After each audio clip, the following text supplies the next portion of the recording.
I think these are very robust tests, and what it says is the clear majority, potentially all of these products, are in fact horse meat. Why can't you specifically say whether it's 60 or 100? Because, I mean, you know, if you are eating 100% horse meat, that is very different. I think if you're eating 60% horse meat in a product that's labelled beef, it's completely unacceptable. The important thing about the tests is that they are robust, that they're actionable in court should that prove to be appropriate.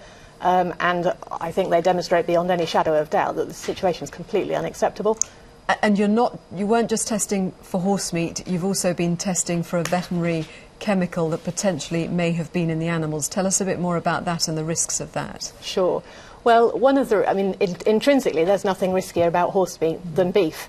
The only thing that does cause us some additional concern about eating horse is that there is a commonly used drug in horses, bute, that it's good to keep out of the human food chain. So wherever we have found any trace of horse meat over the last 3 weeks, we have required tests to be carried out to prove that there is no bute present.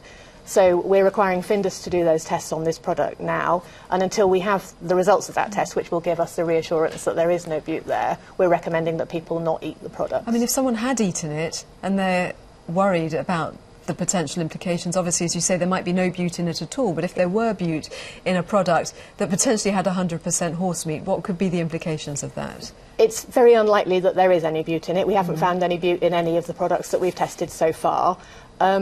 Bute used to be a medicine that was used for human beings. It was withdrawn because in very, very rare cases, 1 in 30,000 cases, there were health impacts for people. But the dose that you would be taking if you were taking it as a human medicine is hugely higher. So really, the risk is extremely small. But because we don't know that it's zero, we are going to make sure that we keep it out of the food chain. Have you been able to pinpoint an exact window between which horse meat was getting into the system? We are investigating energetically now. This is the second case of gross contamination. It's through a completely different element of the food supply chain. So we're investigating with authorities across Europe. But over what sort of period, potentially, could horse meat have been getting in? Well, given that it should never have been getting in, and that it is the responsibility of industry to have systems to make absolutely sure that they are selling what it says on the packet, you would hope and believe that it must be a recent development. However, these 2 cases quite clearly demonstrate there's no room for complacency. One of the things... And you wouldn't have stepped in if the earlier cases hadn't come to light, so presumably this would have remained there and no one would have been aware of it. There are a lot of systems. There are a lot of systems both with companies and with environmental health officers checking these kind of things all the time.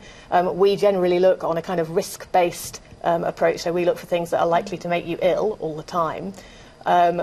When we have intelligence to say there's a risk, we test for that. So now we have intelligence to say there is a material risk that horse meat is getting into the UK food chain. We're testing, and now we're going to require every food business to test every product line, be it meatballs, be it lasagne, be it burgers, to be able to reassure us that at a baseline that there is no horse in these products.